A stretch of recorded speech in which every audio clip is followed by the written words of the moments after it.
بالله من الشيطان الرجيم.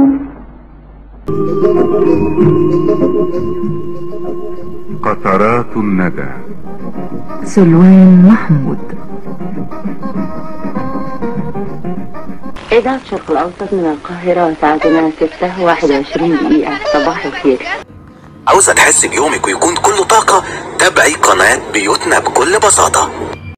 بسم الله الرحمن الرحيم، والصلاة والسلام على أشرف المرسلين سيدنا محمد وعلى آله وأصحابه أجمعين. يلا كده مع بداية الفيديو نسمي الله ونصلي على رسولنا الكريم ونلم حسنات حلوة كتير. يا صباح الفل والنور والبنور عليكم وعلى عيونكم وعلى اولادكم وعلى حبايبكم وعلى كل اللي بتحبوهم يا رب. صباحكم زي السكر والهنا والسعاده والرزق والبركه من عند ربنا ان شاء الله. عاملين ايه؟ اخباركم ايه؟ وحشتوني قوي قوي قوي. بصوا بقى، عشان ناس كتير قوي عماله تقول لي يا اسماء وحشتينا، يا اسماء ردي علينا، يا اسماء طمنينا عليكم. والله انا كويسه، والناس اللي بتتهمني بقى بالباطل ان انا نقله بقالي كتير وما قلتش لحد، والله العظيم والله العظيم انا يا دوبك كملت اسبوع نقله. انا نقلت يوم ايه، بصوا هو انا نقلته بعد 3 ايام. صديقتي جات لي تمام، و طبعا بصوا دي قلبي وروحي وكلويه كده ما اقدرش ان انا بصوا ما اشوفهاش واقعد معاها وابقى معاها في سفريتها في مصر تمام. وبعدين تزعلوا لما ربنا يكرمني ويرزقني، ما تزعلوش تمام. انا كمرشده سياحيه، عشان هي بتضحك عليا من الكلمه دي بصوا هي انسانه بسكوته قوي وراقيه قوي، ربنا يحفظها يا رب اللهم امين. ملهاش بقى في الاماكن عارفين اللي هو الزحمه، يعني هي كانت عايزه تجيب حتى عبايات من عبايات مصري وكده وقطن وكده. هو قلت لها تعالى هوديك الغوريه والعتبه والحتت دي، قالت لي لا عتبه لا، من ساعه ما انا اتسرقت في العتبه وهي قلقانه المهم اول والله يا بنات ما نزلنا الغوريه شافت الزحمه شافت الدنيا، عارفين اللي هو اتخضت. لا لا لا لا لا, لا ما تدخلش في الزحمه دي ابدا، ليه انا معاكي؟ تقولي والله وتقعد تضحك عليا. فمعكم المرشده السياحيه اسماء يا جماعه، هلا والله بصوا دي قلبي بجد، ما اقدرش اتاخر عنها، ما اقدرش ما ابقاش معاها. بصوا ناس كتيره قوي لما بتيجي من بره مصر بتحب يبقى معاها مصريين، علشان بيبقوا مقلقين، وفي ناس بتشتغلهم وكده، او لهجتهم مثلا بتطمع الناس فيهم فكده فاهمين. فلا دي بقى قلبي وروحي وكلويه، ما اقدرش ابعد عنها. الناس اللي بتقولي انت سايبه بيتك وسايبه حياتك، ده انا اسيب الدنيا كلها علشانها، ده انا اسيب الدنيا ربنا يا رب يسعدها ويبارك لها في ولادها ويحفظهم ويتمم لها لابنها على خير يا رب. ادعوا له كده ربنا يوفقه ويتمم له على خير يا رب اللهم امين، ويحفظ لها ولادها يا رب اللهم امين. بس عايزه اقول لكم هي كانت قاعده في فندق الانتركونتيننتال. بصوا انا ما رضيتش انزل اي حاجه عن الخروجه وعن المشوار دون، او عن اني معاها فين او فين او فين، غير لما هي ترجع بلدها بالسلامه. الحمد لله يا رب، ان شاء الله النهارده ترجع بلدها بالسلامه. البنطلون ده كان كايدني قوي، ثمنه 800 جنيه وكان مكلح. فقلت بقى انزل لكم بالفيديوهات. هي كانت قاعده في الانتركونتيننتال اللي في ستيت ستار، وطبعا الفندق للمول على طول، ما فيش ان هي تخرج بره او كده، لا من جوه. وبتقول لي انا شبعت مشاوي عندكم يا اسماء، هو انتوا على طول كل حاجه مشاوي مشاوي مشاوي؟ عايزه اقول لكم بتقول لي شبعت مشاوي. يمكن الصينيه دي كنا في انا كنت في مدينتي تمام، في الاوبن اير مول، كان حلو جدا. بنخلص بصوا هي معاها عربيه ليموزين كانت معاها، بتروح مشاورها وترجع على الفندق تصلي وتغير هدومها وتتشطف، وبعد كده ننزل تاني بالليل او اخر النهار لمكان تاني. فالصبح كان بيبقى مشاوير ومولات واماكن خروج وكده. فان شاء الله هوريكم كل حاجه واوديكم جوله معانا وافسحكم معانا ان شاء الله. عارفين اكتر حاجه مساعداني ايه؟ ان هي جايه مصر علشاني، والله العظيم بجد. يعني بصوا في ناس بتيجي مصر علشاني، دي بالنسبه لي حاجه كبيره قوي قوي قوي قوي قوي. ده الفندق بتاع الانتركونتيننتال، كانت واخده شقه فندقيه ما شاء الله حلوين قوي على فكره، والفندق والاداره بتاعه الفندق والمكان والدنيا كل حاجه نظيفه وتحفه، يعني من الفنادق اللي هي استريحت لها جدا. هي كانت قعدت قبل كده في سميراميس وقعدت في الانتركونتيننتال هنا، فاستريحت قوي للانتركونتيننتال. بسبب ايه؟ ان الفندق تنزل ممر صغنن كده تلاقي نفسها في المول، تجيب اللي هي عايزاه، تقعد تتغدى، تقعد تاخد كوفي، تقعد تعمل حاجه مثلا سهل وبسيط، بدل ما تنزل من الفندق وتتصل بالسياره بتاعتها وتجيلها وتروح وتيجي فاهمني. ف يعني هي حبت الانتركونتيننتال اكتر، فدي تاني مره تنزل فيه، وان شاء الله ما تبقاش اخر مره. يا اوحي يا اوحي تعالوا بقى اخدكم معايا الفيشاوي جوله كده حلوه. و بصوا، قهوة الفيشاوي من القهاوي القديمة جدا في مصر طبعا، اللي ليها قيمة ثقافية عالية جدا، دلوقتي بقت قيمة مهيصية. ناس كتيرة قوي بتيجي تحب تروحها، واول ما بيجوا مصر هنروح فين؟ روحوا كافيه الفيشاوي، روحوا قهوة الفيشاوي. فالناس كلها بتيجي بتحب تروح قهوة الفيشاوي مبدئيا، فعشان ما حدش يقولك جايه من اخر الدنيا تسمع اغاني وانتي رايحة تسمعي اغاني. هي علامة مميزة في مصر، فلازم اللي يروح مصر يشوفها يا جماعة.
يلا تعالى بنت يا بنت، تعالي هنا. حب عندي حاجة تانية حاجة أغلى من حياتي ومن جمالك. انت فين الحب فين؟ صلي دايما معاك. انت لو حبيت يومين كان هواك خلاك ملاك ليه لما براوة دور حبيبي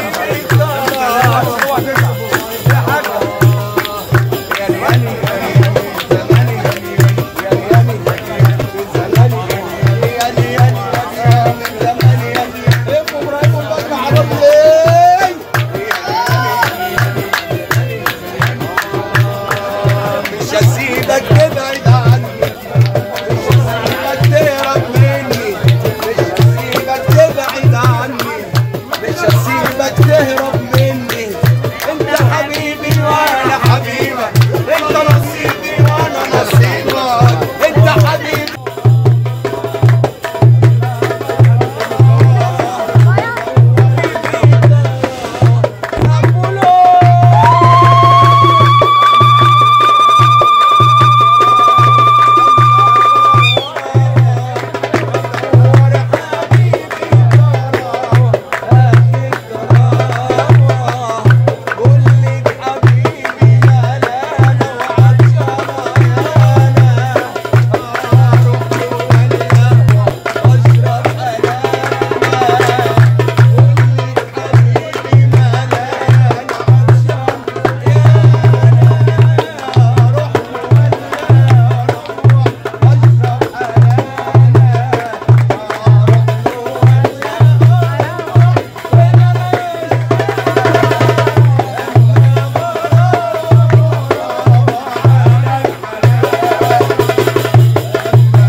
بعضينا بقى وتمشينا في خان الخليلي شويه. كانت عايزه تجيب طبعا هدايا وحاجات لاصحابها وحبايبها هناك. في حاجات كتيره قوي مصورها اغاني وحاجات، دي لو عايزين احطها لكم في فيديو لوحديها ابقى احطها لكم ان شاء الله. عايزه اقول لكم الاجواء تحفه. المكان ده اللي كل الافلام والمصورين والفوتوغرافر بيجوا يصوروا فيها هنا على طول. المكان ده في خان الخليلي بين قهوه الفيشاوي وقهوه ام كلثوم. خطير جدا، بوابه كده تحفه. وطبعا وانتي ماشيه في شارع المعز عندك الزلابيه، عندك الذره، عندك عصاير، عندك وافلو عشان المحل كان اسمه وافلو وافل وكاندي كتير قوي وغزل بنات وكده. خدنا بعضينا وروحنا.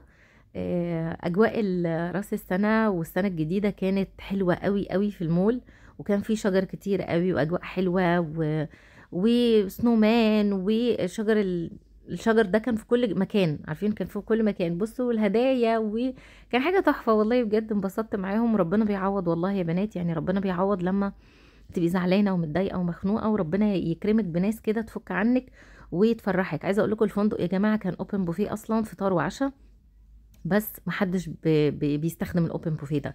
كل الناس بره، كل الناس بتفطر بره وتتعشى بره، جايين مصر مش عايزين يقعدوا في فندق، فاهميني؟ ف بصوا البوفيه فاضي، انا كنت بوريكم البوفيه فاضي ما فيهوش حد، وقت عشاء والبوفيه محطوط والترابيزات فاضيه والكراسي فاضيه وما فيش حد ولا بيتعشى ولا بيفطر، كله بيفطر وبيتعشى بره. في المولات في المحلات بقى، وخصوصا في ناس بتيجي تحب تروح مصر وتروح الاماكن الشعبيه جدا في مصر، وبيفطروا بقى فول ام عبده وفول بابا عبده وفول الجحش في السيده زينب وحاجات كتيره جدا. فان شاء الله صور لكم بقى. وانا الحمد لله كويسه، لا احنا الحمد لله زي الفل، ما لا اسم ايه وحاجه، مفيش حاجه بتهزنا يا معلم. ان شاء الله خير، ادعوا لي بس ربنا يسهل لي اموري وييسرها لي. مش محتاجه منكم غير دعوه، واهم دعوه تدوها لي ان ربنا يشفي ابو سيف وما يحتاجش عمليه خالص. اشوفكم بقى على خير، والسلام عليكم. به من سين، باي باي، مع السلامه.